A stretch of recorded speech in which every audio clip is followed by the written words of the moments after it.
ಹಿಂಗೆ ಇಟ್ಕೊಳಕ್ಕಾಗತ್ತೆ ಇಲ್ಲ ಗೊತ್ತಿಲ್ಲ, ನೋಡ್ತೀನಿ.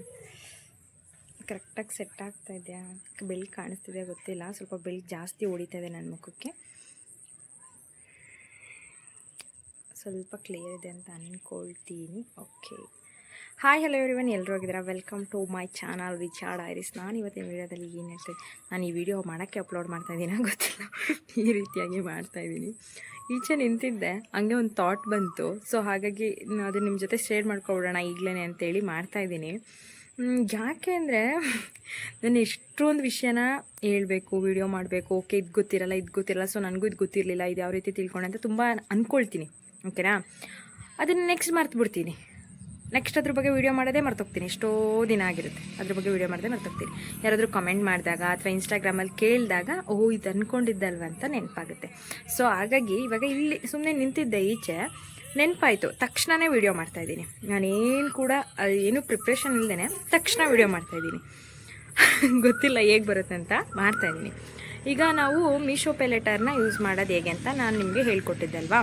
ಇದು ಅಫಿಲಿಯೇಟಿಂಗ್ ಮಾರ್ಕೆಟಿಂಗ್ ಮಾಡೋರಿಗೆ ತುಂಬ ಬೆಸ್ಟು. ನಾನು ಕೂಡ ಎಷ್ಟೊಂದು ಪ್ರಾಡಕ್ಟ್ ಬಗ್ಗೆ ರಿವ್ಯೂ ಕೊಟ್ಟಿದ್ದೀನಿ.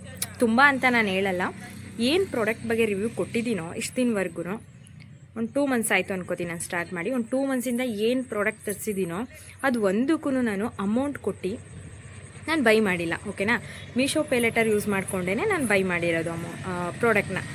ಬೈ ಮಾಡಿದ್ದೀನಿ. ಅಕಸ್ಮಾತ್ ನಾನೇನಾದರೂ ನನಗೆ ಇಷ್ಟ ಆಯಿತು, ಓಕೆ ಇಟ್ಕೊಳ್ಳೋಣ ಅಂತೇಳಿ ಇಟ್ಕೊಂಡಾಗ ಅದಕ್ಕೆ ಅಮೌಂಟ್ನ ಪೇ ಮಾಡ್ಕೊಂಡಿದ್ದೀನಿ. ಅರ್ಥ ಆಯಿತು ಅಂತ ಅಂದ್ಕೊಳ್ತೀನಿ. ಅದೇ ರೀತಿ ನೀವೇನಾದರೂ, ಈಗ ನಾನು ಹೇಳ್ಬಿಟ್ಟಿದ್ದೀನಪ್ಪ, ಮೀಶೋ ಪೇ ಲೆಟರ್ನ ಯೂಸ್ ಮಾಡಿಕೊಂಡು ನೀವು ಪ್ರಾಡಕ್ಟ್ನ ತರಿಸ್ಕೊಳ್ಳಿ ಅಂತ ನಾನು ಹೇಳಿದ್ದೀನಿ ನಿಮಗೆ.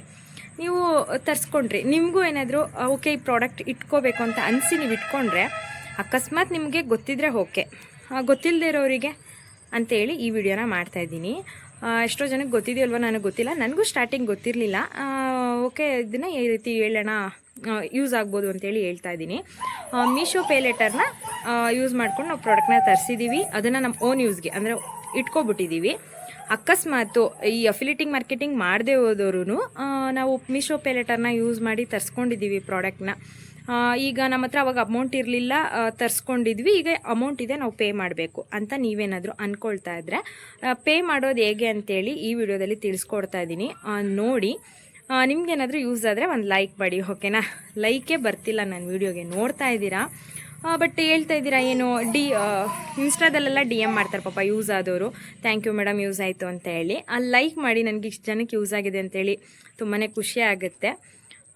ಯಾವ ರೀತಿ ಯೂಸ್ ಮಾಡೋದು ಅಂತೇಳಿ ನಿಮಗೆ ಸ್ಕ್ರೀನ್ ರೆಕಾರ್ಡಲ್ಲಿ ತೋರಿಸ್ತೀನಿ. ಅದನ್ನು ಯಾವ ರೀತಿ ಪೇ ಮಾಡೋದು ಅಮೌಂಟ್ ಅಂತ ನೋಡ್ಕೊಳ್ಳಿ. ಯಾರೂ ಮಿಸ್ ಮಾಡ್ಕೋಬೇಡಿ. ಓಕೆನಾ, ಅಮೌಂಟ್ನ ಪೇ ಮಾಡಿಬಿಡಿ. ಯಾಕಂದರೆ ಅಕಸ್ಮಾತ್ ಏನಾದರೂ ಅಮೌಂಟ್ ಜಾಸ್ತಿ ಆಗೋ ಚಾನ್ಸಸ್ ಇದ್ದರೆ, ಆ ಡೇಟ್ ಮುಗ್ದೋದ್ರೆ, ಸೊ ಹಾಗಾಗಿ ಅವ್ರು ಏನು ಟೈಮ್ ಕೊಟ್ಟಿರ್ತಾರೆ ನಮಗೆ 25-30 ಡೇಸು, ಅದ್ರ ಒಳಗಡೆನೆ ನೋಡಿಕೊಂಡು ನೀವು ಅಮೌಂಟ್ನ ಪೇ ಮಾಡ್ಕೊಬಿಡಿ. ಓಕೆನಾ, ಕ್ಲಿಯರಾಗಿ ತೋರಿಸ್ತೀನಿ ಯಾವ ರೀತಿ ಪೇ ಮಾಡ್ಕೊಳ್ಳೋದು ಅಂತೇಳಿ. ಸ್ಕ್ರೀನ್ ರೆಕಾರ್ಡಲ್ಲಿ ಹೋಗಿ ನೋಡಿ. ಈಗ ಫಸ್ಟು ನಾವು ಮೀಶೋ ಆ್ಯಪ್ನ ಓಪನ್ ಮಾಡ್ಕೊಳ್ಳೋಣ. ಮೀಶೋ ಆ್ಯಪ್ ಓಪನ್ ಆದಮೇಲೆ ಇಲ್ಲಿ ಮೈ ಆರ್ಡರ್ ಅಂತ ಇರುತ್ತಲ್ಲ, ಅಲ್ಲಿ ಕ್ಲಿಕ್ ಮಾಡ್ಕೊಳ್ಳಿ. ನಾವು ಯಾವ್ಯಾವ ಪ್ರಾಡಕ್ಟ್ ಆರ್ಡರ್ ಮಾಡಿದ್ದೀವಿ ಅಂತ ಶೋ ಆಗುತ್ತೆ ಇಲ್ಲಿ. ಬಟ್ ನಾವು ಯಾವುದಕ್ಕೆ ನಾವು ಓನ್ ಯೂಸ್ಗೆ ಇಟ್ಕೊಂಡಿದ್ದೀವಿ ಅಥವಾ ನಾವು ಯೂಸ್ ಮಾಡಿಬಿಟ್ಟಿದ್ದೀವಿ ಪೇ ಲೆಟರ್ನ, ಮೀಶೋ ಪೇ ಲೆಟರ್ನ ಯೂಸ್ ಮಾಡಿ ಪ್ರಾಡಕ್ಟ್ ಕೂಡ ಬಂದಿದೆ, ನಾವು ಯೂಸ್ ಮಾಡ್ಕೊಂಡಿದ್ದೀವಿ. ಅದಕ್ಕೆ ನಾವು ಅಮೌಂಟ್ನ ಪೇ ಮಾಡಬೇಕು. ಯಾವ ರೀತಿ ಪೇ ಮಾಡೋದು ಅಂತೇಳಿ, ಇಲ್ಲಿ ಯಾವ ಪ್ರಾಡಕ್ಟು ನಮ್ಮದು ಅದನ್ನು ಪ್ರಾಡಕ್ಟ್ನ ಸೆಲೆಕ್ಟ್ ಮಾಡಬೇಕಾಗುತ್ತೆ. ಸೆಲೆಕ್ಟ್ ಮಾಡಿಬಿಟ್ಟು ಇಲ್ಲಿ ಪೇ ನೌ ಅಂತ ಇದೆ ನೋಡಿ, ಇದನ್ನು ಕ್ಲಿಕ್ ಮಾಡಬೇಕು. ಅದಕ್ಕೆ ಮುಂಚೆ ನೀವೇನಾದರೂ ತುಂಬ ಪ್ರಾಡಕ್ಟು ಪೇ ಲೆಟರ್ನ ಯೂಸ್ ಮಾಡಿದರೆ ಫಸ್ಟು ನಿಮ್ಮ ಪ್ರಾಡಕ್ಟು ಅಮೌಂಟ್ನ ನೋಡ್ಕೊಳ್ಳಿ. ಇಲ್ಲಿ 455 ರೂಪಾಯಿ ಇದೆ ಈ ಪ್ರಾಡಕ್ಟು. ಇಲ್ಲಿ ಪೇ ನೌನ ಕ್ಲಿಕ್ ಮಾಡೋಣ. ಯಾಕೆ ನಾನು ಅಮೌಂಟ್ನ ನೋಡ್ಕೊಳ್ಳಿ ಅಂತ ಹೇಳಿದೆ ನೋಡಿ, ಈಗ ಪೇ ಲೆಟರ್ನ ನಾವು ಯೂಸ್ ಮಾಡಿದ್ದೀವಲ್ವ ಎಷ್ಟೊಂದು ಪ್ರಾಡಕ್ಟಿಗೆ, ನಾವು ಅಮೌಂಟ್ನ ಪೇ ಮಾಡದಿರೋದು ಇಲ್ಲಿ ಎಷ್ಟೊಂದು ಶೋ ಆಗಿ, ಯಾವ್ದು ಪೇ ಮಾಡಿಲ್ಲ ಅದು ಎಲ್ಲ ಇಲ್ಲಿ ಶೋ ಆಗುತ್ತೆ. ಬಟ್ ನಾವು ರಿಟರ್ನ್ ಮಾಡೋ ಪ್ರಾಡಕ್ಟ್ ಕೂಡ ಇಲ್ಲಿ ಇರುತ್ತೆ. ಸೊ ಹಾಗಾಗಿ ನಾವು ಅದಕ್ಕೇನು ಪೇ ಮಾಡೋ ಅವಶ್ಯಕತೆ ಇರಲ್ಲ. ನಿಮ್ಗೆ ಅರ್ಥ ಆಗ್ತಾ ಇರುತ್ತೆ ಅನ್ಕೋತೀನಿ. ನಾವು ಅಫಿಲಿಯೇಟಿಂಗ್ ಮಾರ್ಕೆಟಿಂಗ್ ಮಾಡೋರು ಪ್ರಾಡಕ್ಟ್ನ ಬೈ ಮಾಡಿರ್ತೀವಿ ಪೇ ಲೆಟರ್ನ ಯೂಸ್ ಮಾಡಿಕೊಂಡು, ನಾವು ರಿಟರ್ನ್ ಹಾಕಿದಾಗ ಅದು ಆಟೋಮೆಟಿಕ್ ಮೀಶೋ ಪೇ ಲೆಟರ್ಗೆ ಅಮೌಂಟು ರೀಫಂಡ್ ಆಗುತ್ತೆ. ಅರ್ಥ ಆಯ್ತಲ್ಲ, ಮೀಶೋ ಪೇ ಲೆಟರ್ಗೆ ರೀಫಂಡ್ ಆಗುತ್ತೆ ಅಮೌಂಟು. ಬಟ್ ನಾವೇನಾದರೂ ಓನ್ ಯೂಸ್ಗೆ ಮೀಶೋ ಪೇ ಲೆಟರ್ನ ಯೂಸ್ ಮಾಡಿ ಪೇ ಮಾಡಿರೋ ಪ್ರಾಡಕ್ಟ್ನ ಓನ್ ಯೂಸ್ಗೆ ಇಟ್ಕೊಂಡಾಗ ನಾವು ಅದನ್ನು ಏನು 25 ಡೇಸ್ ನಮಗೆ ಡೇಟ್ ಕೊಟ್ಟಿರ್ತಾರೆ. ಅದ್ರ ಒಳಗಡೆ ನಾವು ಅಮೌಂಟ್ನ ಪೇ ಮಾಡಬೇಕಾಗಿರುತ್ತೆ. ಓಕೆನಾ, ಇಲ್ಲಿದೆ ನೋಡಿ, ಈ ಪ್ರಾಡಕ್ಟಿಗೆ 18 ಆಗಸ್ಟ್ ಇದೆ. ಈಗ ನಾನೇನು 455 ರೂಪಾಯಿ ಪ್ರಾಡಕ್ಟ್ ಹೇಳಿದೆ, ಅದು 3 ಆಗಸ್ಟ್ ಮಂಡೇ ಅಲ್ಲಿ ಲಾಸ್ಟ್ ಡೇಟ್ ನನಗೆ. ಅದ್ರ ಮೇಲೇನಾದರೂ ಆದರೆ ಅಮೌಂಟ್ ಜಾಸ್ತಿ ಆಗೋ ಚಾನ್ಸಸ್ ಕೂಡ ಇರುತ್ತೆ. ಸೊ ಹಾಗಾಗಿ ನಾವು ಪೇ ಮಾಡಬೇಕಾಗುತ್ತೆ. ಸೊ ನಾನು ಈ ಪ್ರಾಡಕ್ಟ್ನ ನಾನು ಓನ್ ಯೂಸ್ಗೆ ಇಟ್ಕೊಂಡಿದ್ದೆ, ಅದಕ್ಕೆ ನಾನು ಪೇ ಮಾಡ್ತಾಯಿದ್ದೀನಿ. ನಾವು ಅಮೌಂಟ್ನ ಯಾಕೆ ನೋಡ್ಕೋಬೇಕು ಅಂತ ಹೇಳಿದ್ನಲ್ವ, ನಾನು ಈ ಪ್ರಾಡಕ್ಟ್ 455 ರೂಪಾಯಿ ಪೇ ಮಾಡಬೇಕು. ಇಲ್ಲಿ ಕ್ಲಿಕ್ ಮಾಡಿದ್ರೆ ನಮ್ಮ ಫೋನ್ಪೇ, ಗೂಗಲ್ ಪೇ ಎಲ್ಲ ಇಲ್ಲಿ ಶೋ ಆಗುತ್ತೆ. ಪ್ರೊಸೆಸ್ ಟು ಪೇ ಕೊಡೋಣ.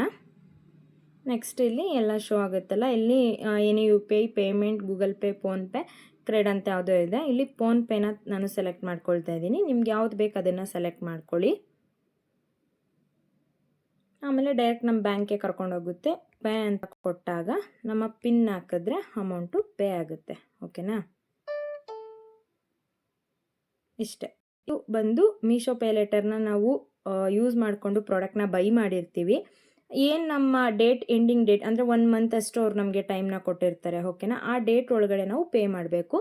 ಈ ರೀತಿ ನಾವು ಪೇನ ಮಾಡೋದು. ಓಕೆನಾ, ಆ್ಯಂಡ್ ಇದೇ ರೀತಿ ನನಗೆ ಸಪೋರ್ಟ್ ಮಾಡ್ತಾಯಿರಿ. ಪ್ಲೀಸ್ ನನ್ನ ಚಾನಲ್ನ ಸಬ್ಸ್ಕ್ರೈಬ್ ಮಾಡ್ಕೊಳ್ಳಿ. ಆ್ಯಂಡ್ ಈ ವಿಡಿಯೋ ಏನಾದರೂ ನಿಮಗೆ ಯೂಸ್ ಅನಿಸಿದ್ರೆ ಒಂದು ಲೈಕ್ ಮಾಡಿ, ನಿಮ್ಮ ಫ್ಯಾಮಿಲಿ ಆ್ಯಂಡ್ ಫ್ರೆಂಡ್ಸ್ಗೂ ಕೂಡ ಶೇರ್ ಮಾಡಿ. Thank you, bye bye.